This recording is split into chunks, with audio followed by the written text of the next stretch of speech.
This is part 3 of the 4 stages of spiritual awakening that's inspired by Dr. Michael Beckwith.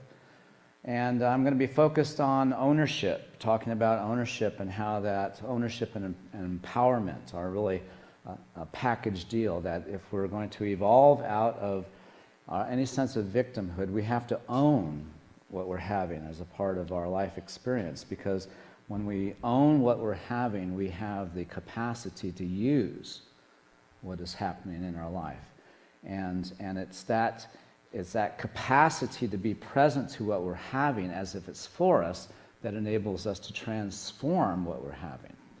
But if we believe that what we're having is against us, then everything in us wants to push it away or have it be a certain way, and that's where we lose our power. That's where we can make up a belief that someone or something is against us because it's not happening the way we want it or need it. So when we look at ownership, I'm talking about welcoming whatever you're having regardless of how it looks or feels. And so to give you an example, 2 years ago I was diagnosed with a terminal illness, stage 4 metastatic melanoma. And so in the hearing of that diagnosis, for those of you who are new to hearing this story, my previous wife, Nan, before Jane, died of brain cancer, the same brain cancer that killed John McCain. And I went through the whole system with her in that experience and discovered that there's a point where the system, where doctors in their most purest intent don't have all the answers. And it was incumbent upon me at the time to take responsibility for the care of my wife, because the doctors didn't know what to do. And in that experience, I learned that if we are not willing to take responsibility, if we mortgage our well-being or our sense of well-being outside of ourselves, then we set ourselves up. And so in the course of my effort to take ownership of what was happening for me, that gave me the capacity to decide how I wanted to be with it. And so I made choices that were in disagreement with my doctor's advice. But those choices gave me the power to own how it is that I'm going to be with my illness, with my disease. And in the course of my working that possibility, I was able to, in effect, a healing that profoundly impressed my doctors to the point of almost disbelief. The point is that until we really own what we're having, we don't get the empowerment that is the other side of ownership. And so all the things that we have against us are against us because we don't feel the power, the capacity to welcome it into our life.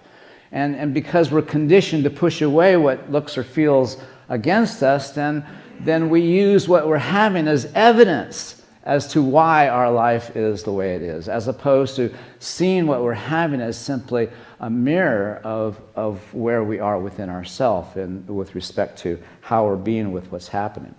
So we have to begin with a quiz, because you remember that this series is about me training you, or you learning a principle, and that is there is a map for spiritual transformation. And if we know the stages of what we must engage in order to open ourselves up to a greater expression of who and what we've come here to be, if we don't know that it's our God job to evolve out of a sense that our life is against us, that's the illusion that's created by virtue of we living in this world of separation. The illusion is that we're separate, but the reality is that we're all interconnected. And if we don't have a life experience that is aligned with that principle, then what we're having is simply a reflection of our own limiting beliefs that have come to show us who we're being. And most of the time in that context, we're being who we are not the truth of us. So, here's the quiz. There are 4 stages of development. Now you're going to tell me each one. So the first stage is I'm having my life happen to me. And when I have my life happen to me, then I can become a victim. Okay, that's good. The second phase, what helps us move out of victimhood, is an orientation where we have our life happening by me. In other words, I'm participating intentionally in co-creating the quality of my life. And so in that way of being with the dynamic of my life happening as someone that is having my life happen by me, then I become a manifester. That's right. I learn how to use my attention and awareness and the circuitry of my self system to be able to bring forth a greater good in alignment with my purpose and passion, independent of what I'm having as my life experience. And I use my life experience to bring that intentionality forth. Now, the third phase of how we are having our life is life happens through me. So I become a channel. I become an avenue through which that which is seeking to express itself, using me as a conduit through which that which I have to bring forth happens. And so as I connect up to with my higher self, as I understand that the Spirit of God seeks to express and live itself through me, then I align with that intent. And that is moving out of the manifester phase into the channel phase, because there's a point in the manifester dimension of our evolution where we are limited by our vision. In other words, it's important for us to learn how to manifest a greater version of ourselves, but then there's a place where even that vision of ourselves is a self-imposed limitation. So becoming a channel frees us from the necessity of having to manage every jot and tittle of our creative process. I don't know where that came from. Anyway, the fourth phase of how we have our life is life happens as me. So I become unto my life it, or source, or the one. So there is no sense of separation. I am totally aligned with the intent that something is happening as me, and I am in that intent to bring that forth. Okay, so now we're going to check our work with the originator of this information. So here's an abbreviated clip of Michael Beckwith's versions of the 4 stages of spiritual awakening. Here we go.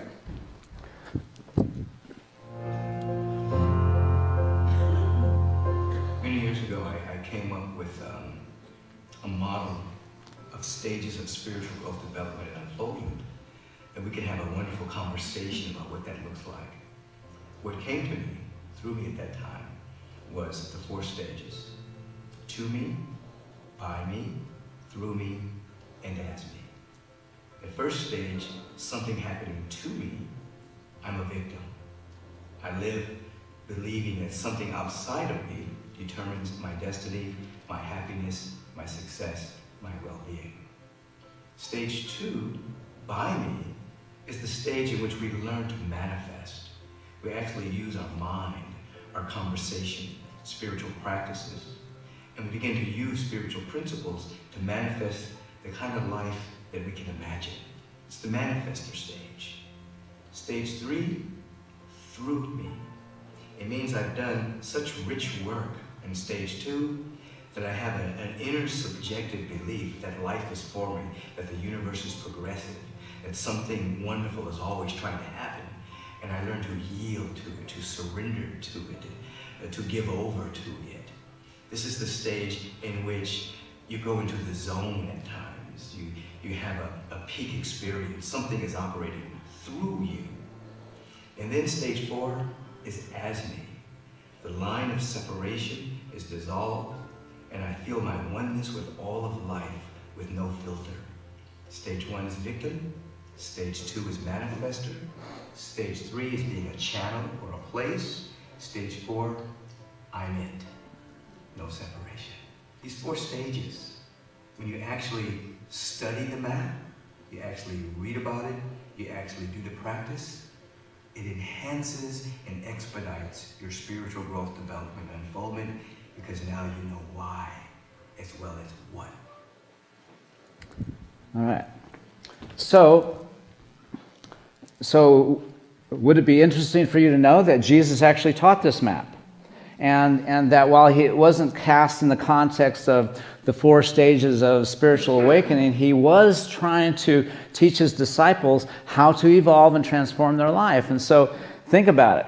When Jesus was talking to the disciples, asking them not to judge one another, not to worry about their life, and to extricate themselves from focusing on what's happening out there and to the exclusion of knowing one's gifts and what is seeking to be expressed through them. And so you can just imagine the disciples coming to Jesus and saying, how many worksheets do I need to do in order to deal with this issue? And Jesus saying, not 7 worksheets, but 70 times 7. So for those of you who don't know what I'm talking about the Q process. So if Jesus had a Q process, he would be giving it to his disciples, and he'd be telling them, you have to work on your limiting beliefs because it's creating a layer that eclipses the bounty that the God has given us if we just welcome the kingdom into our lives, but instead we worry about stuff. And so he was trying to get us to work on ourselves so that we would see a dimension of our life in a different context. And then Jesus talked about manifesting a greater good. He said, the things that I do, even greater things you'll do. And so this was not a trivial saying. He was actually trying to convey that we have the capacity to manifest a greater good according to our capacity to create it. And there's no limits on that capacity to create it except our own self-imposed limits. Jesus talked about being a channel, being an avenue through which this dynamic of spirit expresses. And when he said, I am the way and the truth and the life of God, he was talking about that level of development where you can become this. That part of your purpose is to be unto your life, unto your world, the Christ of God, the way of God, the truth of God, alive in God. And then Jesus even talked about this 4th stage where I and the Father are one. If you see me, you see he who sent me, or it who sent me, to be politically correct. So the point is that this idea of us working with the 4 stages of spiritual awakening is a very intense spiritual process, and so we should welcome that as a part of our effort to transform our lives. It's perfectly in alignment with what Jesus would have us do for those of us who need that affirmation.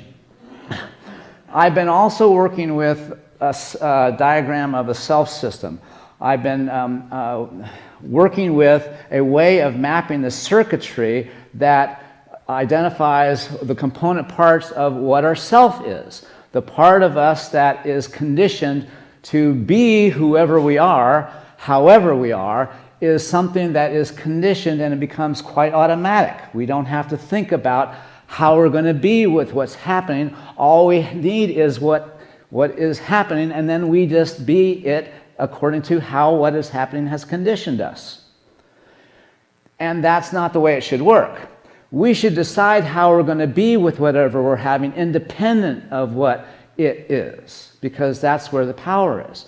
But the challenge is that we've been conditioned by virtue of our habits to kind of create a way of being with what we're having by virtue of our training, how we've been trained to be with our personal experience. And so in my explanation of this diagram, incrementally I'm trying to introduce another dimension of it. But suffice to say, if we think about these circuits, our habits of being, our habits of doing, our habits of having, our habits of feeling, our habits of believing, our habits of perceiving, if we can sort of see those component parts of the circuitry of our self system, the unconscious part of our self system that runs us automatically, the top half, half is basically oriented and paying attention to what's happening out there, and those circuits determine how we're having our life.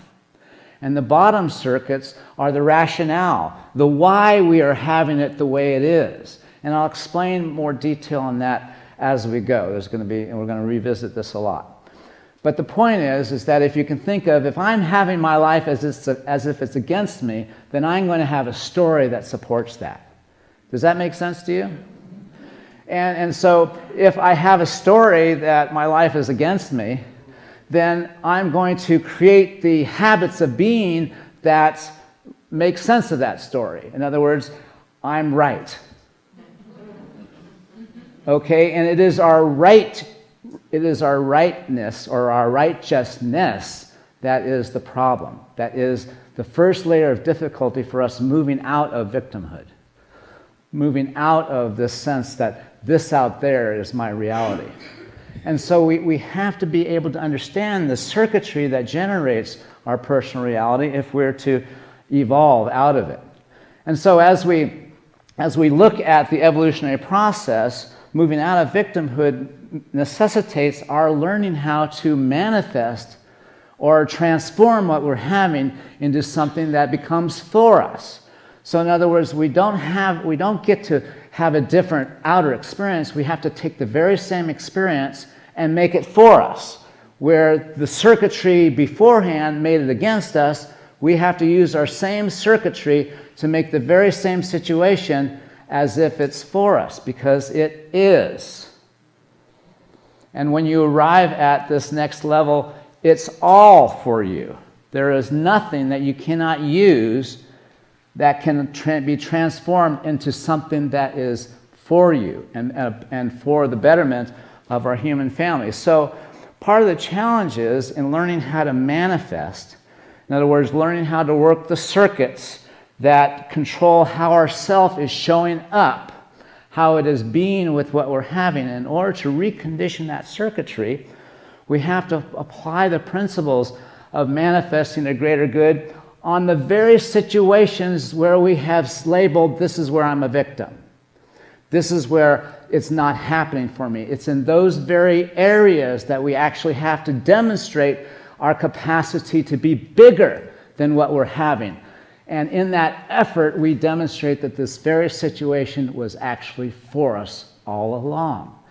Now, we have to get there, and part of the challenge is for me to take you there, and for me to take you through an example of my own personal life so that it can become crystal clear. And that's going to happen in this talk whenever it gets finished. And then I'm going to move on to part 4, because this is going to last forever otherwise. So we're going to now need to understand that if we cannot own what we're having, if we cannot be present to what we're having, regardless of how it looks or feels. And so I know that many of us go through horrific experiences. And so I'm not wanting to trivialize any intensity of one's life situation. I'm just saying that there is a place in any life situation where you can arrive at a place where you can find that it is for you. Now, it takes effort if your life situation is extreme.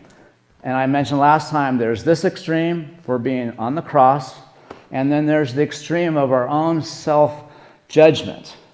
Either way, when we are having somebody the matter with us, or we're the matter with somebody, we're living in that environment where we're in the disconnect, where we're in the victimhood.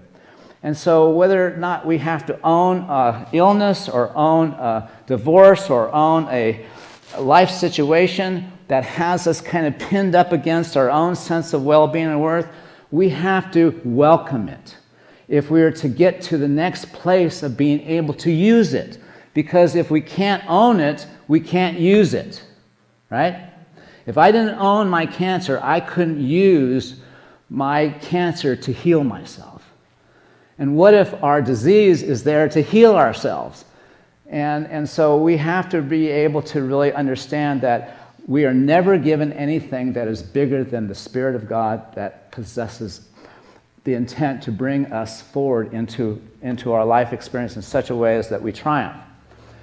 So, the other side of ownership, as I mentioned, is empowerment.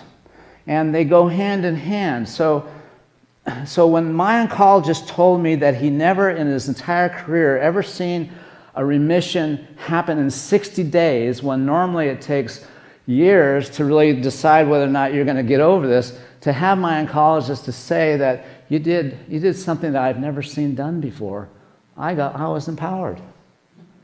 I felt empowered. When When someone saw me after I lost 90 pounds and saw me and looked at me after seeing that, and they said, wow, you can do anything, I got empowered. So the point is that when we own whatever it is that we're having and we're using it because we know it's for us, it just hasn't manifested yet, but we have to know it in order to have it come forth. When we do that, then something happens. And so in order to begin to move out of victimhood, we have to begin to link our intent with power, link our intent with a capacity to be bigger than what we're having, link our intent with some metaphor that we are bigger than anything that we could have that could appear against us. And in my conversations about myself, I have mentioned in my past my background in martial arts. And that, of course, is very empowering, and I share that because one of the most empowering stories have happened in my educating of young kids, training them in the martial arts, because I was bullied as a young child. And I know what it feels like to not have the ability to stand in the presence of intimidation without feeling small or feeling less than. And my involvement in martial arts not only gave me confidence, but it enabled me to observe something in my students. And I asked my students, especially kids, what does your black belt represent to them? And I mentioned this story before, that one individual, Scott, who was 9 years old, said this: before I was a black belt, when I got into a fight, I had to fight because I was afraid. But now that I'm a black belt, I can walk away. For a 9-year-old to get that there's a distinction between being in a threatening situation, being fearful, thinking that this is against you, but instead being that same situation and instead being connected to some metaphor of one's own worth and well-being, which is what Scott felt his black belt represented, a total different way of being opens up. And so we're looking at creating a dimension within ourselves that is reachable, that we can bring forth, that is a sense of who we really are, independent of what we're having. So I'll move on to this next slide, but I snuck a slide in, so don't tell Jane, okay? Okay, hopefully, this is a test to see if she's really watching us online, okay? Okay, here's a picture of Jane 22 years ago. 1996, I think. Anyway, so we martial arts in our family. But the point is that, you know, we enter into this intent with our effort to kind of transform our life, but we need to know what needs to change, where we need to focus that intent. It's just not wanting for a better world, wanting Spirit God to help us. We have to understand what is our job in terms of aligning with whatever is the process that helps us bring forth a greater good. So as we look again at this flow chart, this process map, it's just a metaphor to help us understand the circuitry that we must address through spiritual practice if we are to begin to transform the conditioned aspect of our self-system. And so I've got the bottom half blanked out because the bottom half comes into play in the manifester phase. So in the moving out of the victim phase, we're going to work with the top circuits. When we work in the manifester phase, we're going to work with the bottom circuits. So more about that later. But suffice to say, now I'm wanting to drill down and give you more specific information about what I mean by habits of being, habits of doing, habits of having, in the context of this first stage of awakening that we have to kind of alter. In other words, we have to change our habits. And so let us just look at habits of being. Habits of being have to do with our mood, our attitude, our temperament, our disposition, our outlook, our posture, how we're being, our state. Does that make sense? And so we can be with what we're having out of a kind of yuck, and we can kind of see how that affects all the other circuits, right? Can you see how that's so? Okay, so this is not rocket science, but it is brain science. And we need to welcome this information because it's going to help us pay attention. So I should be monitoring my mood, right? Otherwise, people are going to monitor it for me. All right. The next level is the habits of doing, and so that has to do with our routine. And most of our routines are unconscious. They're self-serving, they're controlling, they're driven, they're familiar. So there is the habit of our yesterday self that is running the show, that is basically looking for life to be normal, familiar, the same. But that very same circuit that wants our life to be the same, there's another circuit that doesn't want it to be the same. And so those circuits kind of conflict with each other. So that's why there's a bit of frustration with our effort to try to make things transform or better. And then our habits of how we're having our life, so it becomes the circuit where what's the matter with us is focused upon. And so as we look at our habits of being, our habits of doing, our habits of how we're having our life, and these circuits that we have to address, now we need to begin to see, okay, let's look at a specific situation in the context of working with this understanding, this metaphor, this map. And so I mentioned before that I'm working with a sense of victimhood that has to do with my sense of career, my sense that I'm able to manage having a career that puts forth a livelihood that I can attain my hopes and dreams. Who doesn't have that? And therefore, most of us who don't have it yet are living in some sense of victimhood, right? So that's the story that I'm wanting to unravel, and I'm going to walk that story through the entire 4 stages. But I'm wanting to begin with giving you a sense of a specific conundrum, and that is when Jane and I moved here, we moved here after we had to sell 2 houses, and in order to sell those 2 houses, we had to unload them below market value, and we came here with no equity from that. And then in the course of moving here, the course of my illness, and in the course of life happening, we accumulated a significant amount of credit card debt because that's sort of been our practice. Our practice is that Jane and I, we like to travel, and so the miles ring up as we use the credit card for miles, and so we, for the last 5 or 6 years, have been using our credit cards for all spending, everything. And the problem with that is that it can be very unconscious, and therefore you wind up with a large indebtedness very easily, unbeknownst to you, and then you wake up and wonder, why is this against me? And we don't kind of understand or connect the dots of how we help create the very thing that we want to kind of transform. And so I'm wanting now to share how I would use this process map. If I need to identify my habits of being, doing, and having that have contributed to this victimhood that is all about credit card debt. Okay, so I'm just using that as an example, and I'm wanting to walk you through the steps so it's clear to you. So the first step is that now I'm going to look at identifying specific habits of being, doing, and having. And so I start off with the habit of being that supports my credit card debt is believing, I'm in the habit of believing that I'm a disappointment.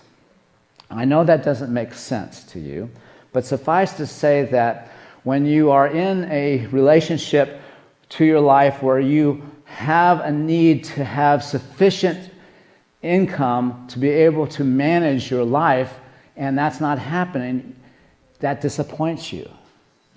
And then you believe that you are a disappointment. Okay, and that sets you up for walking around and gathering evidence to support that belief.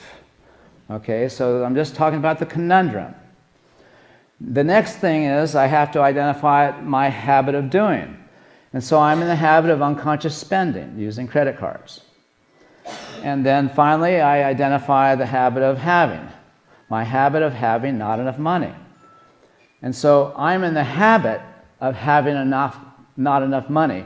That reinforces the belief, the state of being that I'm a disappointment. And it's exacerbated by my continued practice of spending unconsciously. Can you see how that generates an outer experience that for a person who's simply wanting to have enough to manage what is not an extravagant life, but just to be able to be debt-free or just to be able to manage. And so you see the setup now. But I have to recondition the circuitry as opposed to try to fix what's happening out there. Now, many of you might remember, if you were here 18 months ago, me talking about needing to get a job. Remember me talking about driving for Lyft? Is because I was at that point where I was so desperate with our indebtedness that I was looking to try to make anything, $5, $10 an hour someplace. That's where it got for me about a year and a half ago.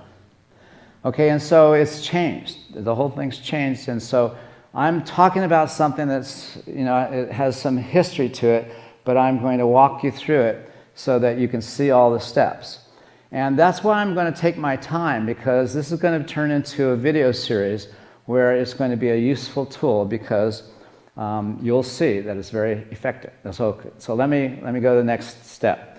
Okay, now I have to tell you very briefly how it is that I'm creating a different habit of being, a different habit of doing, and a different habit of how I'm having things, so that you can see what had to take place.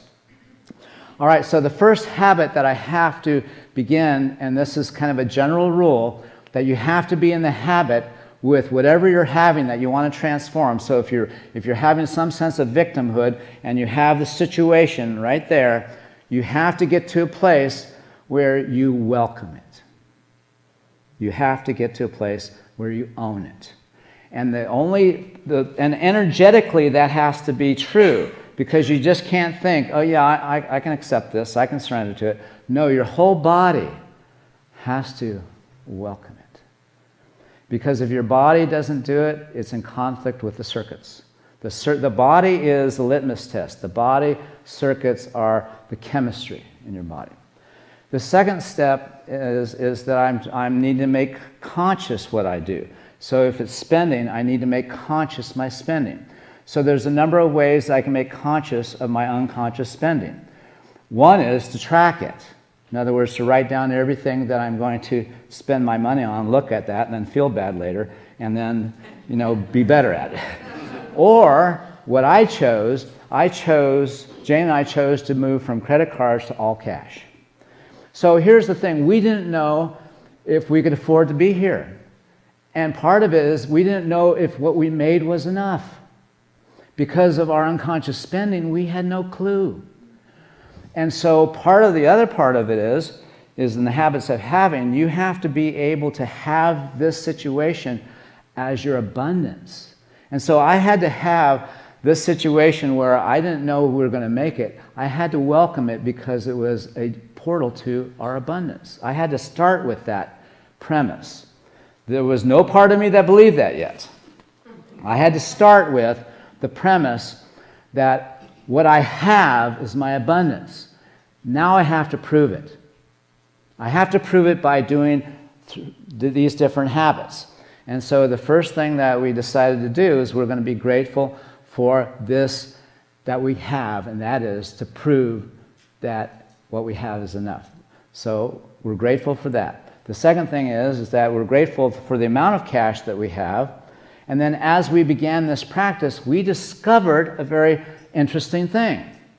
We discovered that not only did we have enough, but that when we discovered that when we paid everything cash, we discovered that we saved $2,000 every month.